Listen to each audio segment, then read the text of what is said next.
very good evening to you. Thanks for joining us on the Friday edition of the show. It's the last one for the week. We'll make it worth your while. I'm Yemi Adebayo. Tonight on the show, we'll be looking at the list, the squad list for the Super Falcons as they prepare to feature at the 2023 FIFA Women's World Cup. We will also look at things happening on the domestic scene. We will take a look at of course, qualifiers for the Africa Cup of Nations, special focus on the Super Eagles of Nigeria as they seek to seal their place in the tournament, and of course, probably win. Might just do that. All right, I'm not always alone on the show. My colleague and partner, Arsenal coach Akpan, is ready as we take this trip across the money spinning world of sports.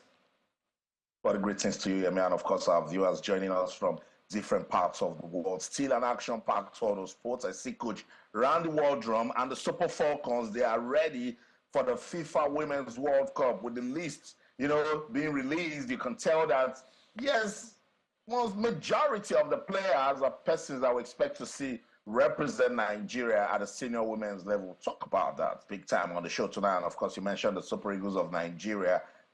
With that AFCON qualifier that will take place in Monrovia on Sunday against the Leon Stars of Sierra Leone. And we said it last night on this show that they cannot underrate the Sierra Leoneans. And in fact, that's the message out there. Sierra Leoneans are also looking forward to this one. And I think we're going to have a beautiful game of football on Sunday. All right. Okay, so let's just get straight into it right now. And, of course, let me introduce our partner in the Lagos studio. Shegun Vincent joins us now. Shegun, greetings to you. Thanks for finding out time to be with us on the show. Greetings to you, too. You said our partner. Thank God you didn't say our partner in crime. Okay, yeah. But partner for something good. Yes, it's good to be back here. And, of course, I know you guys were discussing with you about your shirt size. Probably should put that in. It's good to be back here, and let's sit back and listen. All right. Let me throw this one in quickly since we're just going straight to it. Let's start with the women, and it's good to start with the women. And I mean, what's your reaction to the list? I know, as sports journalists, we always tell ourselves, even if a list is drawn up in heaven, yes, there will still be people who have. Yeah. But your reaction? A lot of people have said the people that should be there are there. Yeah, a very interesting list. I believe that the list is, I think, they are capable because we've left to us who always want to pick up the coach. But don't forget that there's a difference between being a coach and being a journalist. That's two different things. And then a coach only knows what he sees, and then the journalist cannot see what a coach is, what a coach should see. Yeah. That actually, we coach see what the journalist sees, But I believe that the coach has picked the exercise of the right amount of people, the right players to fit into the system. Because don't forget that the World Cup is coming up, and it's a competition that we need to find a way to go by. Because we've had the likes of, we have great players coming there. Of course, we have the likes of Shola coming in. These are people that can change the mix and dynamics of how we play, And I believe that the coach is going to be doing a good job. And of course, when young, experienced lad, he has been with us for a while. I believe that he has the right capacity. Of course, the players, because nothing he will do that if the players don't understand what he does, he wants to play out, he cannot perform well in the World Cup. And I believe that we can do the right thing with. Okay. Yes. All right. We're going to have extensive discussion on the list and, of course, by extension, the Super Falcons, their chances at the FIFA World Cup. Joining us on the show tonight is a voice that resonates when it comes to women's football. Somebody who needs little or no introduction for the years is put into sports journalism and, of course, women's football. Harry, I want to be joining us on the show tonight. Greetings, Harry. Thanks for finding out time to be with us on the show tonight. Thank you, Yemi, and good evening, Nigeria. All right, let me just, in a bit, we'll take a look at the list, but I'm very sure you've seen it. I want to get your thoughts with regards to a very dispassionate analysis, a very dispassionate opinion about the list, and maybe what you think the girls could achieve in Australia and New Zealand.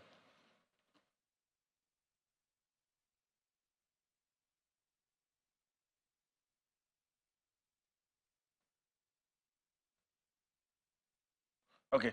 Well, Yemi, I lost the latter part of what you asked, but if I had you, well, the list released today by Nigeria Football Federation, communication director, Demola Olajire, reflects kind of, mixed bag. But then I can score it 70%. Let's go with 70%. Those who are supposed to be there are there, except one or two places where we would have, gotten some younger players. But I can see that in the goalkeeping department, we have 3 goalkeepers there. In defense, we have 7, midfield 6, and in attack 7. And that will give you 23. I think overall, since the coach, Randy Waldrum, had decided to take all the 23 he registered for the competition, there was no way anybody is going to come in again. Having done that and sent his list to FIFA, so he's stuck as we speak, with this 23, and let's see what he can do with this crop of players. They are Nigerians, and some of them have been around for quite a long time, and we've seen them perform at the highest peak. Right. They can also, if they are well drilled, if they are well, coached, you will be able to see that probably they may be able to show what they can. Okay. But let us not start talking about how far they can go, because All right. it's going to be a tough one this time around. Okay. Ari, let me just put quickly butt in. I'm very sure of course, my colleague Austin O'Connor-Ackman will be asking you a few questions as well. But let me just say this because competition starts in July and we're here now. In terms of preparations, what can you say about how this team has been prepared for this tournament against the backdrop of our previous performances?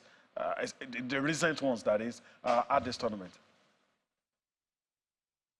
Well, Yemi, if you ask me, I would say that preparations have been top-notch. Never in the history of Super Falcons, had the team been given a lot of matches. Since 3 years, this man had been on the saddle. There's no FIFA window that Nigeria Football Federation did not give Super Falcons, matches, friendly matches, at least 2 or 3. The least they have played is one they played, in the sometime last year. But even this year, they've been to camp in Turkey, and they had about a week plus. So this man has been playing all kinds of, remember, there was a time they went on a free fall, and most recently, the last competition they did, the last training camp they had, they won 2 games, on a bounce, which, we commended them for. So this team have been given adequate preparation. If they fail, it's not because I keep calling them glass house. Sunday Dankaro now at the package B of MKO Abiola Stadium in Abuja, office of Nigeria Football Federation. It was planned over the years, during the time of the immediate past president, Amaju Pinnick, and the current Nigeria Football Federation board led by Alhaji Ibrahim Guzo had continued on that trajectory. given this team. So if they fail to perform, it's not as a result that they did not prepare.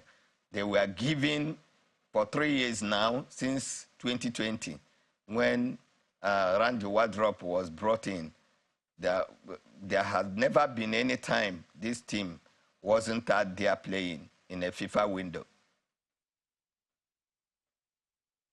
Harry, good to have you on the show. And you've just said it, that the NFF, they've done just enough to, you know, prepare these girls for the World Cup. But then the last time we had a conversation, Harry, you expressed some concerns, particularly with coaching. Do you still have those concerns? Do you now trust, do you believe in Coach Randy Waldrum and his technical crew as they take Nigeria to the World Cup?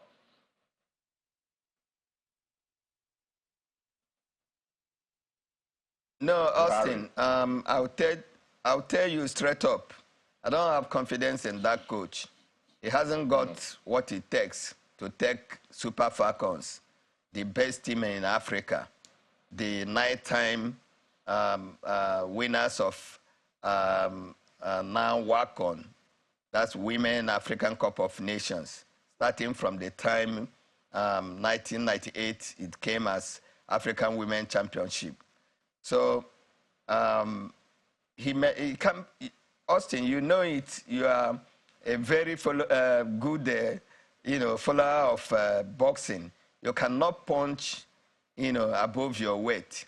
If you are in cruiserweight, you cannot punch somebody who is in the heavyweight, or you cannot punch somebody who is in a super heavyweight. So you can only punch according to your weight, what you measured. He has no pedigree at this stage. He just, I'm sorry to say, using Nigeria to gain experience of taking a team to the World Cup. Those who have been there before couldn't do much, not to talk of somebody who had not got, but every story starts from one day. But I have looked into my crystal ball and seen that with his type of tactics he uses, I have not seen any team, in the group that he can beat. These Super Falcons cannot beat Canada. I assure you of that.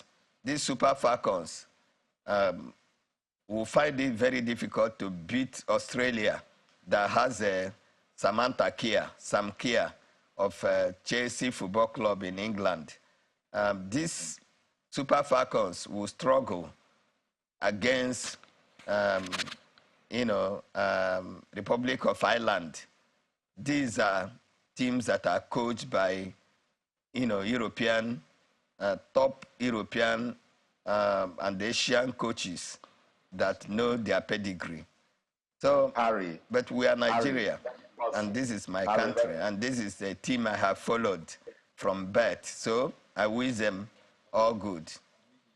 That's a good place to land again. Wishing them all the best, Harry. But now you make me worry, because not just me, followers and supporters of the Super Falcons, we believe in this team. With everything you've said now, what can we do? Because Randy Waldrum will take the Super Falcons to the World Cup. These things that you've said, he doesn't have the pedigree. He hasn't, taken women's football to the level that it should be. The NFF, they are aware of these. But why do we have such a man taking Nigeria to the World Cup? Austin, well, that's what it is. That's what you got. That's what, we have to stay with. A year and a half ago, I've been shouting on top of my voice, at a stage, sounding like a broken record, that we better get rid of this coach, because I have seen him inside out. Remember, Austin, that I lived in almost 3 years plus weeks in the United States of America, and I have followed women football, Austin, since 1991.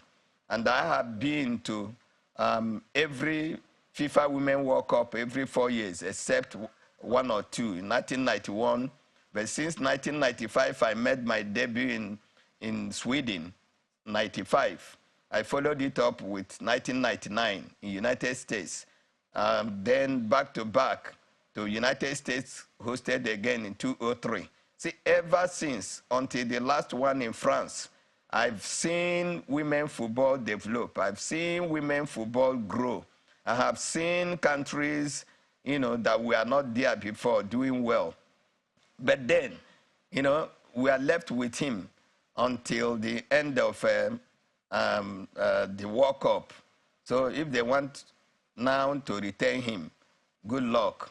If they want, because his contract will end in Australia, well, because he has never been here. You can see even Pesero, but the Super Eagles have been around watching playoffs, watching league matches in Nigeria. Yours sincerely was in Asabal over the weekend on Sunday to watch the Nigeria Women Super Six finals. Right. The final match between Delta Queens, the current champions, and the defending former champions, Bayelsa Queens. And I saw, good football. I saw that women football, have matured. So I can, be rest assured that the fruit which we planted in 1990, 1991, has germinated, grown into a big tree. And even some, animals are having shelter under it. People are making money through women football. There was a time when they were not earning at the national. The first set of Super Falcons were not earning up to 1,000 naira in camp with all their toys. But listen, this present Women World Cup, each player that will participate will cut home $30,000 US. Austin, it is a lot of money here in Nigeria, and that can set up a family. If they manage that well, hundreds of millions, they will not be, poor again. So let us take it serious. And across the world now, you can see that FIFA has started even the remote countries that have never known women football. They are going, they are playing under 13, under 17 women. They are setting up, going to secondary, primary schools. So I want it to be replicated here in Nigeria.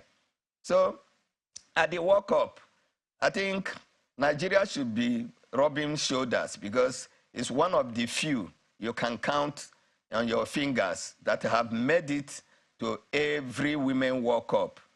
And now that the field has been expanded to 32, then, it's time Nigeria starts getting to, playing in the quarterfinals, semi-finals, and the finals of Women World Cup. We can do it. We have the materials. We have the players.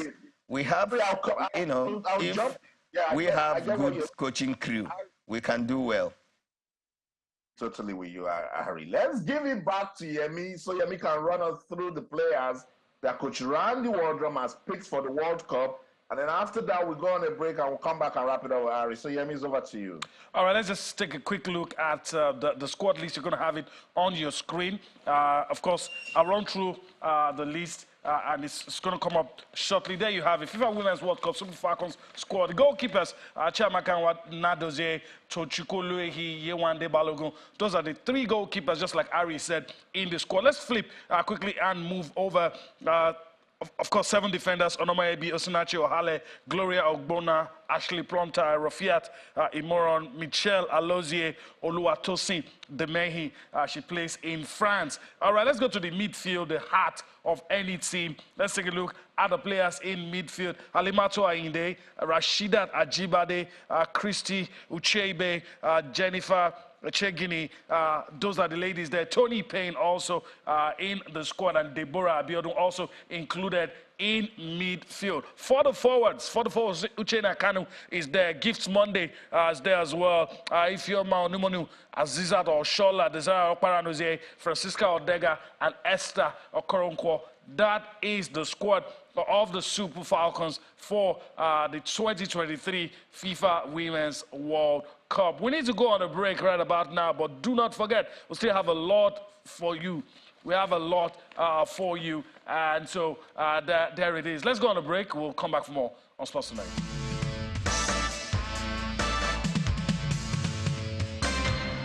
All right, welcome back. A lot has been said. I'm very sure our viewers would like us to put things in perspective for them. Harry quite rightly told us the opinion about the teams, the ones he feels we can beat. But let's look at Group B again. That's what has the Super Falcons of Nigeria. And in Group B, we have the teams you're going to see on your screen. You have Australia, Ireland, Nigeria, and Canada. That's in Group B.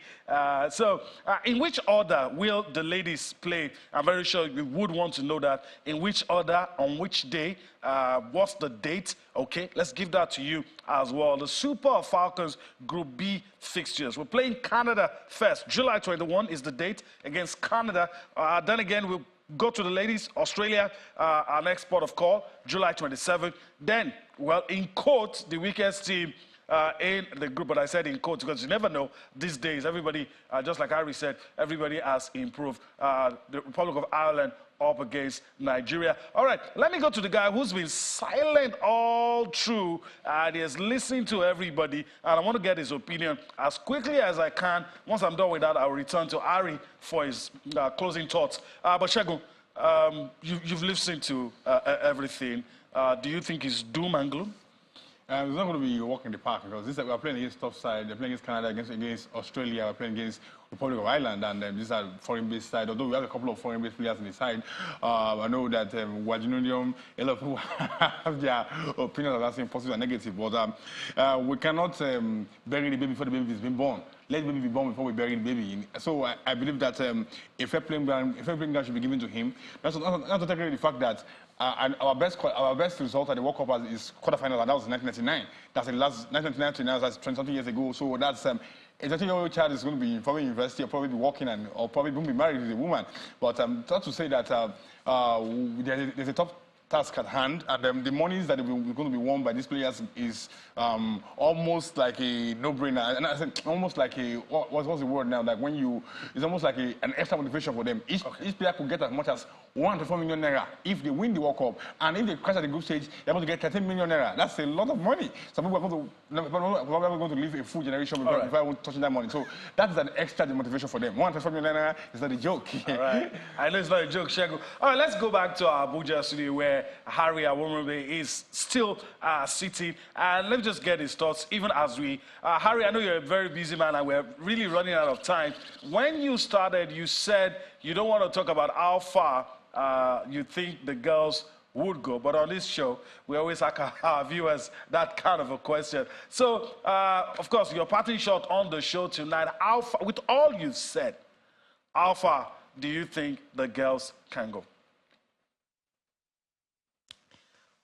Well, Yemi, if you ask me, I want them to go all the way because we have the materials to do that. And my problem is how do you, if you get all the condiments, how do you cook the soup? But I tell you that Chiamaka Nnadozie will be in goal for all the games we will play because if anything happens to her, we are in trouble. We are going with 3 goalkeepers, but I trust only Chiamaka and Tochukwu Oluehi can try.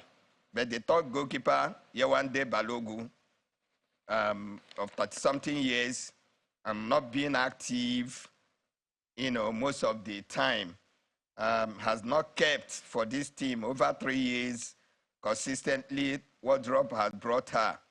I should have thought that we will go with a younger, out of these 23. After all, 11 will start, and you make at least a maximum of 5 changes if FIFA had taken what is happening in European League to the World Cup. Then the other 7 would have been younger players that we will make use of in the next 4 years. But then he has decided to take these people. So if Nigeria will always play, 4-3-3, then you know that Chiamaka Nadozie will be in goal. Or maybe may start with Osinachi Ohale. Michel Alozie from Houston Dash in US. Okay. Waldrum will always start the United States-based players. He knows them. He sees them. Ari, Then, Ari, I know you don't want to make a prediction. I know you're shying away from that. But we just want to hear that as we let you go. Just in a few words, how far do you think these girls can go? That's a pointed question. Well, Yemi, they will go as long as they want to go. Okay. It is sure as death that they will play 3 games. But whatever happens, whether they will go to the next round, I doubt. Okay. But if they go, I will be so happy. All right. But if they go beyond, second round, then they will go as far as, the quarterfinals. Okay. I guess that's a good place we will deploy. Ari, I guess that's a good place to leave it. I wish we had more time. I would love to drink from your well of experience. But I want to thank you for your time on the show. It has been good listening to you. Hopefully, we'll do this again some other time. Thank you very much for having me. All right. Of course, that's our friend Harry Haworun giving us his thoughts on what's going to happen. Harry also mentioned, and I thought it is important for you to see the financial allocation per player. FIFA Women's World Cup, and even Shegun alluded to it as well, is very lucrative. And you look at what you have on screen per player, for the group stage, like he said, as sure can be, all of the players, $30,000. Now, if you make it to the round of 16, it doubles, 60,000. Of course, if you get to the quarterfinal, it's 90,000. You're able to get past that stage. You have 165. That's if you get to the semifinal and you lose from there. But if you win your third place game, $180,000. For the second place, you get to the final and you lose $195,000. And if you are the champions, $270,000 per player. I love to emphasize that again, per player. All right. So, interesting. Let's also look at all of this. Participating member association allocation, that's per member association, per participating member association. For the group stage, 1.5, that's 1,560,000. Round of 16, 1,870,000. For the quarterfinal, if, for instance, if Nigeria gets there, 2,180,000. Of course, fourth place, and it goes on and on. 2,455,000. For the third place, $2,610,000. I must emphasize dollars. Second place, $3,050,000. Then if you win, if you lift the trophy, $4,290,000 per participating member association. That's the allocation for the FIFA Women's World Cup. We just thought it was important to bring this to your notice. So this is wishing the Super Falcons all the best in the tournament and hoping they do us proud. Hoping, like Shegun said, they surpass the feat achieved in '99 when they were able to get to the quarterfinal. Will these girls be able to do it? Fingers crossed. Let's see. Of course, we'll continue to be patriotic Nigerians, and hopefully they will be able to get the job done. So that's it. All right. Also, Austin is, listening to everything that has been said, and like me, I guess you're wondering, have we made the right career choice? I think we do.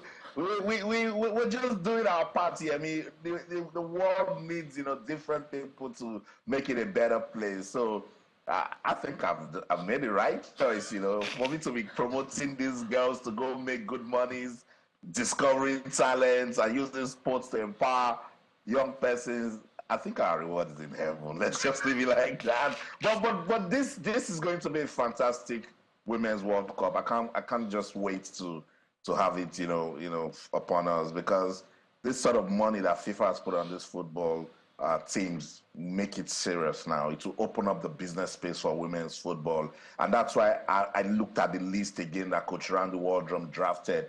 I'm not questioning the players, but I would have loved to see more home-based players, because the money will make a lot of sense when they bring it back. It's just Deborah Abiodun of Rivers Angels that I think I saw that is the only home-based player making it to the World Cup. And whatever happens, she'll come back home with $30,000, and that's good one for women's football. Let's wish them all the best. I understand Harry's cynicism. I understand people who have confidence in this man. You can't blame them. Results is everything. So we will pray for this team. We wish them all the best. We pray that they have the right preparation and go into the World Cup and make us smile, Yemi. All right, so I think we can move on from there. It's time to talk about the Super Eagles of Nigeria. Again, let me yield the floor to you, and you're probably going to bring Chego in. Let me just fold my hands and wait. That's been another sore point for football lovers. The Super Eagles is the stories have not been good, not been pleasant, but we're hoping for things to turn around. So ahead Saturday, expectations are always high, but sometimes they just manage to bring us down. Yeah, but we must keep the hope, Yemi. Football is funny, and it goes through phases. There was a time, look, no matter what we are going through, forget the fact that Ghana went to the World Cup. Yes, that's a milestone. But I don't think we want to be in the situation that the Ghanaians were before they qualified for the World Cup. You're not going to have in our history that Comoros will beat Nigeria at the AFCON. No, don't think about it, But they managed to pick themselves back up and look at where they are now with their football. I think that's what we should do with the Super Eagles. It's a mindset thing. They need to, get pumped up psychologically. They need to understand the hunger and fight and the desire and the passion you need to have when you want to represent a country as big and blessed as Nigeria. We've said it time and time again that when you look at the kind of games that this team they've lost, it's just because they lacked that extra touch. They couldn't just go the distance. So we're getting ready for another AFCON, and this is the qualifying series. They are second on their group table, so it means that they must do everything that they can to beat Sierra Leone on Sunday, Monrovia. Let's listen to Super Eagles players Samuel Chukwueze and Alex Iwobi talking about this game. When we come back, Segun Vincent will jump on it.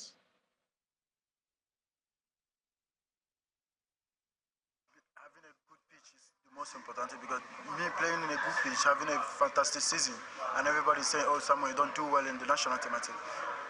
The pitch is different from. You cannot come to Nigeria and you don't have a pitch. Because you cannot be playing a rough pitch, and they see how I play, they see how I move, and they enjoy football. They enjoy good football, and as I got the ball, when I come here, they don't enjoy the football because I cannot be taking the ball, and they say take the risk. When I take the risk, and the ball goes throwing on, I dribble and it doesn't work, and everybody started, "Oh, Samuel, you're the worst player in Super Eagles," or this or that. But sometimes I don't listen to all those things. I just focus on my game, because the pitch, they have to do more in the pitch. But if you do the more in the pitch, that means if we don't do well, then I know I'm going to blame myself. Oh, they have already done what is good, so it's me. I don't need to blame anything about them. That's how it is. But Nigerians, they love football, they love good things. If you're not doing well, they are not going to appreciate it. So when you're doing well, that's when they're going to appreciate it. So that's how it is. I think CAF needs to do more. For me, I think CAF needs to go and check every stadium and check the pitch that is good to. Every country is supposed to have even one standard good pitch to play for the national team, because they go to World Cup, they see a good pitch, they travel outside to check and see a very good. The CAF need to go and check every stadium and say, "Oh, this is good. This is good for international football." Not just go to this place and you cannot see any good pitch and you're just playing balloon the ball and everything. You cannot even play your football. You cannot play your game. It's actually disastrous. Sometimes CAF need to do more. It's not about, "Oh, we fix a game, yeah, we fix a game," but they have to do more also. From the pitch and from the pitch aspect, I think they need to do more. It's very, very important for the players also. So if they are doing those ones, then they have to blame the players. You understand? But they are not doing this one, they are not doing this one. So many articles about all this. We have to focus on our game and we have to win because Nigerians, they love winning, they don't like losing. And me, I don't like losing because if I don't win, my mental head, I can't sleep well. So when I win, I know I'm going to sleep well. It's going to be a long flight. So win and you are going to be in the flight and you're going to calm down and sleep well. But when you lose and you're coming back, it's going to be a long day for you. Actually, I think we're going to win. We're also excited about this game. We know it's not going to be easy because, of course, we want to qualify, but they also want to do the same thing as well. We expect a hard match, but for Nigerians that are watching, just expect us to give 100%. We know the quality we have in the team, and as long as we give 100% and fight for our country, we should be able to get the result we need to go to the next AFCON. Especially for me, I'm used to playing on the grass, but as a kid, you played in multiple surfaces. You played on grass. I played on concrete with my friends. So it doesn't matter the circumstance. We still have a job to do. We're not going to complain. Football is football. We just have to prepare and make sure we're able to get a result against Sierra Leone.